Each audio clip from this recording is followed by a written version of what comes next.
오늘 말씀은 출애굽기 17장 8절부터 16절까지 말씀 함께 합독하겠습니다. 그때 아말렉이 와서 이스라엘과 르비딤에서 싸우니라. 모세가 여호수아에게 이르되 우리를 위하여 사람들을 택하여 나가서 아말렉과 싸우라. 내일 내가 하나님의 지팡이를 손에 잡고 산 꼭대기에 서리라. 여호수아가 모세의 말대로 행하여 아말렉과 싸우고 모세와 아론과 홀은 산 꼭대기에 올라가서 모세가 손을 들면 이스라엘이 이기고 손을 내리면 아말렉이 이기더니 모세의 팔이 피곤함에 그들이 돌을 가져다가 모세의 아래에 놓아 그가 그 위에 앉게 하고 아론과 홀이 한 사람은 이쪽에서 한 사람은 저쪽에서 모세의 손을 붙들어 올렸더니 그 손이 해가 지도록 내려오지 아니한지라. 여호수아가 칼날로 아말렉과 그 백성들을 쳐서 무찌르니라. 여호와께서 모세에게 이르시되 이것을 책에 기록하여 기념하게 하고 여호수아의 귀에 애워 들리라. 내가 아말렉이 없이 하여 천하에서 기억도 못하게 하리라. 모세가 제단을 쌓고 그 이름을 여호와 니시라 하고 이르되 여호와께서 맹세하시기를 여호와가 아말렉과 더불어 대대로 싸우리라 하셨다 하였더라. 아멘. 한 성도가 오랜만에 고향을 찾아갔어요. 바쁜 일상과 세월 속에서 잊고 지냈던 그 고향집은 여전히 따뜻했고 그를 또 따뜻하게 주었죠. 낡은 마루, 마무문, 그리고 어머니의 익숙한 손길이 그대로 있었어요. 다음날 새벽에 일찍 잠에서 깬 이 사람은 거실로 나왔습니다. 그곳에 그는 평생 잊지 못할 장면을 마주하게 됩니다. 희미한 등불 아래 어머니가 무릎을 꿇고 기도하고 계셨습니다. 어머니는 자녀들의 이름을 한 명 한 명 부르면서 그들의 건강과 그들의 가정의 화목과 신앙생활을 위해서 간절히 기도하였습니다. 더 나아가선 교회와 이웃과 나라를 위해서도 중보 기도를 드리고 있었습니다. 그 모습을 말없이 한참을 바라보던 그의 마음에는 깊은 울림이 일어났습니다. 어머니는 드러내지 않으시고 알리지도 않으시고 수많은 시간 동안 기도의 자리에서 묵묵히 무릎을 꿇고 계셨던 것이죠. 그는 문득 자신이 청년 시절 방황하고 그래서 교회를 멀리 떠나 있고 세상의 유혹에 빠져 살던 그 시간에도 나의 어머니는 저 자리에서 나를 위해서 여전히 기도하고 계셨겠구나 하는 생각이 드니까 참 마음이 울컥했죠. 그는 조용히 마음속으로 하나님께 고백합니다. 내가 아무것도 할 수 없는 그때에도 어머니는 기도를 통해서 나를 붙잡으셨고 하나님께서는 그 기도를 통해서 나를 이끄셨구나. 그 기도는 어머니의 기도는 하나님의 능력이 나에게 흘러드는 통로였습니다. 이렇게 고백을 했죠. 오늘 본문의 모세도 그러했습니다. 직접 전투에 참여하지는 않았지만 이스라엘의 승패는 그의 기도하는 손에 달려 있었습니다. 이 말씀을 통해서 우리는 기도의 자리가 얼마나 성도에게 중요한지를 깨닫게 되죠. 여러분은 지금 누구를 위해서 기도하고 있습니까? 하나님은 지금도 그 누군가의 기도를 통해서 역사하고 계십니다. 오늘 기도를 통해서 하나님의 일하심을 경험하는 그리고 확신하는 저와 여러분의 귀한 시간 되시기를 예수님의 이름으로 축복합니다. 우리는 요즘에 새벽기도 시간에 요한계시록을 묵상하면서 영적 전투에 관해서 말씀을 나누고 있어요. 우리가 신앙생활을 잘하기 위해서는 영적인 세계에 대한 이해가 필요합니다. 신앙생활은 하나님의 나라로 들어가서 하나님을 알아가는 여정이에요. 그렇다면 하나님을 알아가는데 가장 좋은 길은 무엇일까요? 하나님께서는 그의 자녀들을 내버려 두지 않으시고 하나님을 대면하여 알 수 있도록 길을 열어주셨어요. 그 길이 말씀과 기도입니다. 하나님께서는 말씀이라는 기록된 계시를 우리에게 주셨죠. 그러나 이 말씀은 성령의 조명이 없이는 정확하게 온전히 깨달을 수 없지요. 어떻게 하면 우리는 성령의 조명을 집중해서 받을 수 있을까요? 성령의 조명을 받을 수 있는 길이 기도입니다. 이 기도를 통해서 지혜를 구하고 성령님의 도우심을 받을 수 있는 거예요. 기도는 성도가 하나님을 대면하는 시간입니다. 성도들에게 1대1로 하나님을 만날 수 있는 그 기도의 시간은 매우 중요하죠. 성도들은 기도를 통해서 하나님의 뜻을 찾고 신비한 일들을 경험하기도 합니다. 우리는 간증을 통해서 기도의 능력에 대해서 들을 때가 있죠. 병원에서 포기했던 사람, 병원에서 더 이상 당신을 위해서 할 수 있는 일이 없습니다 라는 사형 선고를 받고 교회로 들어와서 전심을 다해서 하나님께 기도했는데 하나님께서 그를 치유해 주셨다는 간증. 기도하다가 수년 동안 신앙생활을 하고 계셨던 부모님의 구원의 확신이 문득 의심이 들어서 하나님의 감동 주시는 대로 집에 전화해서 구원의 확신을 확인해 봤더니 죽어봐야 알지 어떻게 한다냐. 그 말을 듣고 가슴이 철렁해서 전화로 복음을 다시 전하고 구원의 확신을 다시 들 수 있도록 예수님을 영접하게 하고 그리고 구원받게 했다는 그런 간증도 우리 심심치 않게 들을 수 있죠. 여러분, 어머니의 기도는 땅에 떨어지지 않습니다. 자녀의 구원을 위해서 눈물로 기도하는 어머니의 기도는 절대 헛되지 않습니다. 비록 생전에 응답을 받지 못하더라도 하나님은 그 기도를 반드시 들어주십니다. 그리고 즉시 기도 응답이 이루어지지 않는다고 해서 하나님께서 나의 기도를 무시하신다 라고 단정해서는 안 됩니다. 요한계시록에서는 순교자들이 하나님께 심판을 탄원했을 때에 하나님께서는 아직 잠시 기다리라 하시죠.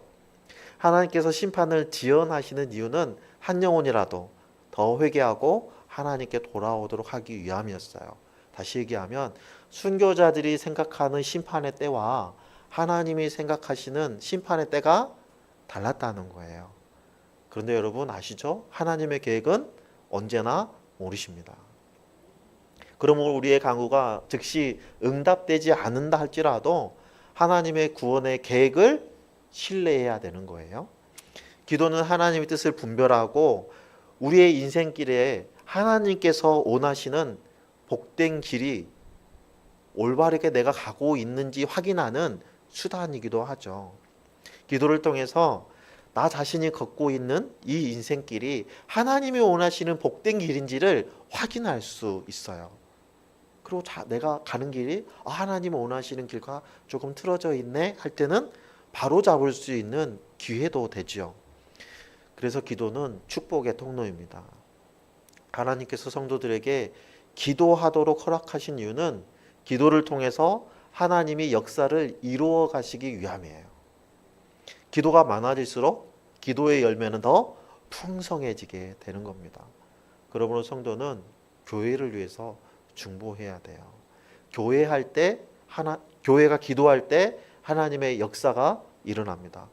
교회가 함께 기도함으로 하나님의 뜻을 찾고 그 뜻을 이루는 일에 동참해야 되는 거예요. 여러분, 영적 전쟁에서 승리하려면 하나님의 뜻을 명확하게 알아야 됩니다.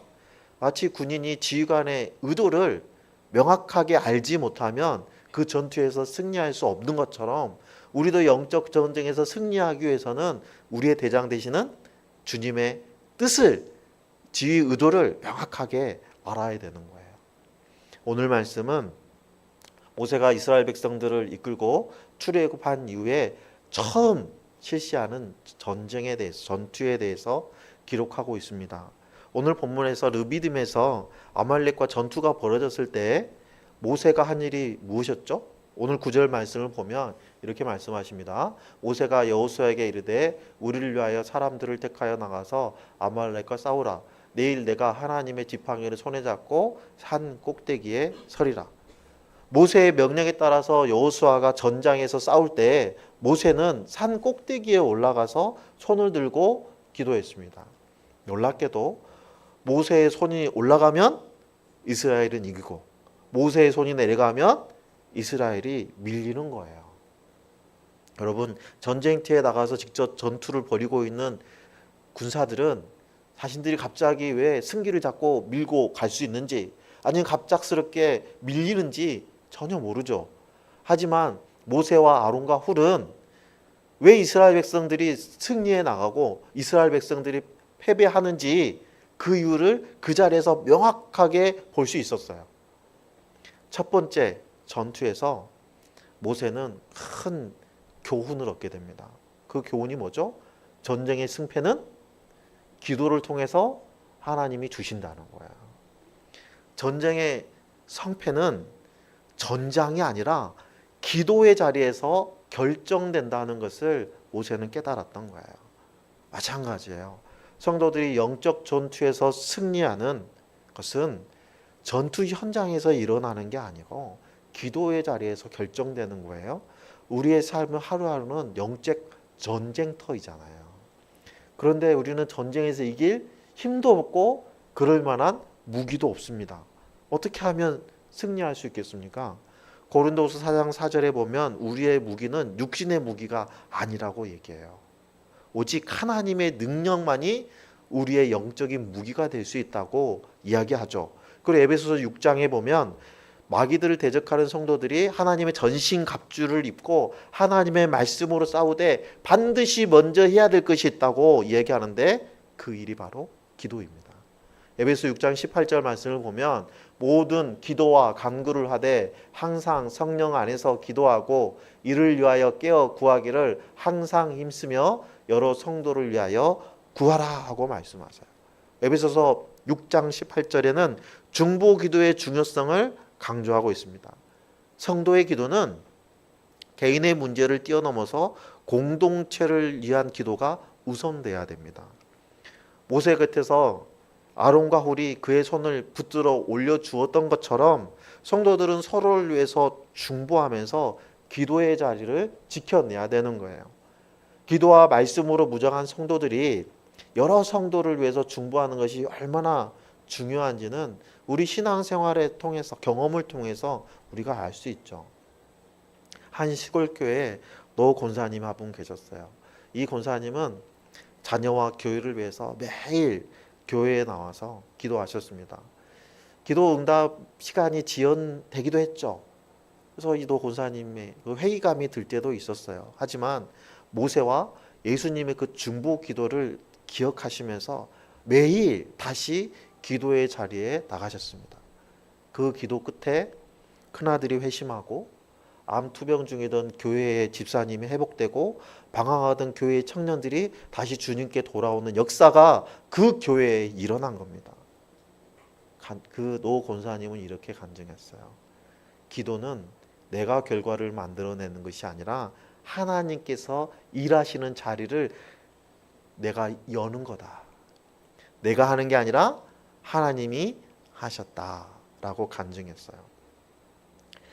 성도분들은 노 권사님을 통해서 말씀과 기도로 울타리를 세운다는 것의 의미가 무엇인지를 깨닫게 된 거예요. 그런데 성도들은 믿음이 적어서 이 기도의 능력을 가소평가할 때가 너무나 많이 있죠. 마가복음 16장 17절 18절에 보면 같이 읽을까요? 믿는 자들에게는 이런 표적이 따르느니 곧 그들이 내 이름으로 귀신을 쫓아내며 새 방언을 말하며 뱀을 집어 올리며 무슨 독을 마실지라도 해를 받지 아니하며 병든 사람에게 손을 얹은즉 나으리라 하시더라. 아멘. 우리가 오늘 이 마가복음 16장 말씀을 보면 믿는 자들에게는 표적이 따르고 기도할 때 귀신이 쫓겨나고 병든 자가 치유되고 영혼이 구원받는다라고 말씀하십니다. 우리가 영적 전쟁터에 나가기 전에 반드시 챙겨야 될 가장 중요한 무기가 말씀과 기도라는 거예요. 전쟁터에서 우리가 얄팍한 우리의 전술 지식이나 우리의 보잘것없는 능력으로는 영적 전투에서는 승리할 수가 없는 거예요. 우리에게 필요한 것은 하나님의 능력이죠. 영적 전쟁에서 승리하려면 하나님의 능력을 끌어올 수 있는 기도와 그 말씀이, 약속의 말씀이 중요한 거예요. 교회를 향한 사단의 공격이 거세지고 있죠. 그런데 교회 안에 기도의 불꽃은 점점 사그라지고 있어요. 교회는 그래서 더 큰 어려움을 직면할 수밖에 없는 거죠. 이럴 때일수록 하나님 앞에 엎드려 기도하는 것이 중요합니다. 사단은 교회가 그 기능을 발휘할 수 없도록 방해하죠. 공격합니다. 여러분, 교회가 가지고 있는 가장 큰 기능이 뭐죠? 교회의 존재 목적은 예배에 있습니다. 교회는 하나님께 예배하기 위해서 존재하는 거예요. 따라서 성도들은 예배의 성공을 위해서 끊임없이 기도해야 되는 거예요. 주일 연합 예배를 향한 그 기대심을 가지고 나와서 예배를 드릴 때 기도로 준비하지 않으면 은혜 받을 수가 없어요. 간혹 우리가 이런 얘기를 합니다. 최소한 주일 연합 예배 때는 10분 전에 나오시라. 찬양이 시작되기 전에 나와서 기도하시라.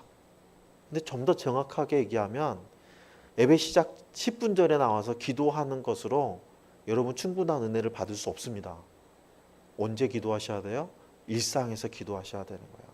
삶의 자리에서 날마다 기도하셔야 되는 거예요. 그래야지 여러분이 예배 가운데 감동을 받고 결단하고 헌신이 이루어질 수 있어요. 주중에 예배를 위한 기도가 있을 때 그러한 은혜가 여러분에게 임하는 거예요. 예배를 위한 준비하는 기도가 있을 때 말씀의 감동과 헌신이 뒤따를 수 있습니다. 또한 성도는 하나님께서 교회에 주신 사명, 다시 말하면 영혼 구원하여 제자 삼는 그 사명을 위해서 기도해야 돼요. 교회의 가장 큰 기능은 예배이고 교회에서 가장 중요하게 해야 될 일이 영혼 구원이죠. 교회에 주신 하나님의 사명은 영혼 구원에서 제자로 세우는 거예요. 영혼을 구원하려면 그 영혼을 사랑하는 마음이 있어야 돼요. 영혼을 사랑하는 사람은요, 그 영혼을 위해서 기도하는 사람입니다. 기도 없이는 영혼 구원이 일어나지 않아요. 사람의 설득이나 노력만으로 한 영혼의 가치관을 바꿀 수 없습니다. 여러분 주변에 여러분이 아무리 말 잘하는 사람이라도 사람 바꿀 수 있습니까? 천성 안 바뀌어요. 그렇죠? 어떻게 부부 20년 30년 부부가 같이 살아도 부부 바뀝니까? 안 바뀝니다. 그 본성은 안 바뀌어요. 그런데 그 사람의 본성이 바뀌는 순간이 있죠? 언제요? 성령님이 역사하시면. 사람이 변하는 것은 성령의 역사가 아니고는 바뀔 수 없는 거예요. 성도들이 보여줄 수 있는 가장 큰 사랑이 기도해 주는 거예요. 이 사랑으로 한 영혼을 위해서 기도할 때 그 영혼이 목장의 VIP가 되고 그 영혼을 위해서 기도할 때 그 VIP의 마음이 열려서 복음을 받아들이게 되는 거죠. 기도하는 목장은 영혼 구원의 열매를 맺습니다.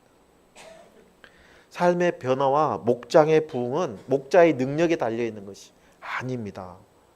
기도에 달려 있는 거예요. 목장에서 변화될 것 같지만 변화되지 않는 이유, 또 전혀 변화되지 않을 것 같은 사람이 목장에서 변화되는 이유는 기도에 달려 있는 거예요. 목장에 전도 열매가 있고 분가가 이루어지고 삶의 변화를 가져오는 비결이 기도에 있어요. 그 목장이 기도하는 목장이기 때문에 성령의 역사가 일어나고 기도 응답의 역사가 일어나는 거예요. 여러분, 교회는 주님의 몸이라 그랬잖아요. 따라서 성도는 하나님의 방법과 뜻대로 행하기 위해서라도 기도해야 돼요. 우리는 가정교회를 통해서 성경적인 교회를 함께 세우기 위해서 노력하고 있습니다. 우리는 하나님의 소원을 이루어 드리려는 성경적인 교회를 추구하고 있어요. 성경적인 교회는 인간의 노력이나 구역을 목장으로 개편한다고 해서 이루어지는 것이 아닙니다. 성령의 인도하심과 기도가 있어야지 가능한 거예요. 기도 없이는 성령의 역사는 절대로 일어나지 않습니다. 성경적인 교회를 세우겠다고 하면서도 기도하지 않는다면 성경적인 교회 바르게 세울 수 있겠습니까? 그러므로 성경적인 교회를 세우기 위해서 가장 중요한 것은 기도라는 거예요. 하나님의 일꾼은 재능이나 능력이 뛰어난 사람이 아니라 기도하는 사람입니다. 하나님의 뜻을 찾기 위해서 기도하는 사람이에요. 여러분, 모세는 연약한 사람이었습니다. 나이가 무려 80세나 되는 노인이었어요. 하지만 그 연약한 모세가 기도할 때 이스라엘이 승리하였어요. 우리의 연약함은 하나님의 능력을 드러내는 통로입니다. 우리가 연약하기 때문에 기도할 수밖에 없는 거잖아요. 기도 없는 유능함은 결국 영적으로 무너뜨리는 것과 같습니다. 기도하는 사람들은 교회를 위해서 기도할 수밖에 없고, 교회를 위해서 기도하는 사람들이 있기 때문에 교회가 하나님의 뜻대로 세워지고 하나님을 중심에 모시는 교회가 될 수 있는 거예요. 하나님께서는 우리를 주 안에서 선한 일을 하도록 지으셨죠. 그러므로 성도는 하나님께 쓰임 받기 위해서 기도해야 됩니다. 저는 개인적으로 새벽 예배 시간에 목자, 목녀, 목부 여러분들이 빠짐없이 참석해 주시면 좋겠어요. 그걸 소망하고 있습니다. 장로님들, 권사님들, 중직들이 기도의 자리를 지켜주셨으면 좋겠어요. 왜냐하면 여러분, 하나님 나라에 쓰임 받는 사람은 기도하는 사람이에요. 하나님께 기도하지 않고서는요, 하나님의 온전하신 뜻을 알 수가 없고, 내가 열심히 노력한다고 하지만 헛발질이 될 수밖에 없는 거예요. 기도하는 사람만이 하나님이 원하시는 일에 순종할 수 있어요. 11월달, 12월달 되면 내년 한 해 동안 우리 교회를 이끌어갈, 또 우리 교회를 섬겨줄 직분자들을 놓고 기도하고, 또 어느 운영위원회에서 토의가 이루어지고, 그래서 어느 정도 결정이 되기 전에 이제 당사자들한테 찾아가서 이야기를 하죠. 그때 가장 많이 듣는 이야기가 첫 번째, 목사님, 제가 기도해보고 말씀드리겠습니다. 기도가 너무 오래 걸려요. 한 달이 지나고 두 달이 지나도 기도 응답이 안 되시나 봐. 두 번째는, 목사님, 저는 능력도 없고 지혜도 없고 학력도 짧아서 너무너무 부족해요. 다른 능력 있는 집사님들과 권사님들한테 맡겨주세요. 여러분, 이건 교만이에요. 하나님은 우리 한 사람 한 사람의 능력을 사용하셔서 일하시지 않아요. 하나님은 연약한 우리에게 능력을 부어주셔서 일하게 하십니다. 따라서 우리의 인간의 연약함, 인간적인 부족함, 이것은 문제가 되지 않습니다. 우리의 연약함을 통해서 하나님의 능력이 드러난다는 것을 우리가 기억해야 돼요. 인간적으로 약하고 부족해도 하나님을 의지하고 기도하는 사람을 통해서 하나님은 뜻을 이루어 가세요. 모세가 두 손을 들고 기도할 때 이스라엘이 이기고, 두 손이 피곤해서 떨어질 때 밀려났듯이 기도할 때 성도들은 강하게 되고, 기도하지 않을 때 약해지게 됩니다. 아무리 유능하게 사역을 잘하는 사역자라도 기도하지 않으면 마침내 끝내는 무너지고 말고 시험에 들게 돼 있어요. 하나님이 쓰시는 사람들은 재능이 있고 유능한 사람들이 아닙니다. 여러분, 역사적으로 하나님이 들어 사용하셨던 사람들을 보세요. 사도 바울은 질병을 가지고 있는 만성 질환자였습니다. 안질이 있었고요. 등이 고팠다는 얘기도 있고요. 말도 잘 못했다고 합니다. 뛰어난 것 하나가 있었는데 글 쓰는 거예요. 베드로는요, 성격이 급해서 본래 전해야 될 말도 제대로 전하지 못하고 무럭 화를 내는 사람이었어요. 그러니 메시지가 제대로 전해질 수 있었겠습니까? 그 연약한 사람, 부족한 사람을 하나님이 들어서 사용하셨어요. 여러분, 하나님의 뜻을 깨닫고 하나님을 사랑함으로 하나님 앞에 엎드리는 사람을 하나님이 사용하세요. 요한의 아들 시몬아, 네가 나를 사랑하느냐 물어보셨어요. 네가 이 일을 할 수 있느냐 물어보시지 않으셨어요. 너에게 이 능력이 있느냐 물어보지 않으셨어요. 뭐 물어보셨어요? 네가 나를 사랑하느냐 물어봐요. 연약하지만 하나님을 의지하고 기도하는 사람을 들어서 사용하십니다. 오늘 본문 15절 16절을 우리 다시 보면 모세가 제단을 쌓고 그 이름을 여호와 니스라 하고 이르되 여호와께서 맹세하시기를 여호와가 아말렉과 더불어 대대로 싸우리라 하셨다 하였느니라 라고 말씀하십니다. 아말렉과의 전투는 표면적으로는 이스라엘 백성들과 아말렉 종족들의 싸움처럼 보였어요. 하지만 실상은 하나님의 전투였다는 겁니다. 하나님께서 직접 싸우신 거예요. 오늘 본문에서 모세는 아말렉과의 전투 후에 제단을 쌓고 여호와 니시라는 이름을 지어줬어요. 이 말은 주님은 나의 깃발이라는 뜻이죠. 이 전투가 하나님의 전투였다는 것을 선포하는 말씀이에요. 여호와 니시는 하나님의 승리라는 의미로도 표현되죠. 우리가 착각하지 말아야 될 것은 하나님이 내게 능력을 주어서 내가 하나님의 이름으로 내가 승리한 것이 아니라는 겁니다. 여호와 니시는 누가 승리하신 거예요? 내가 아니라 하나님이 승리하시는 거예요. 나의 전투가 아니라 하나님의 전투가 일어난다는 거예요. 내가 승리하지 않고 하나님이 승리하게 하는 그 도구가 뭐라고요?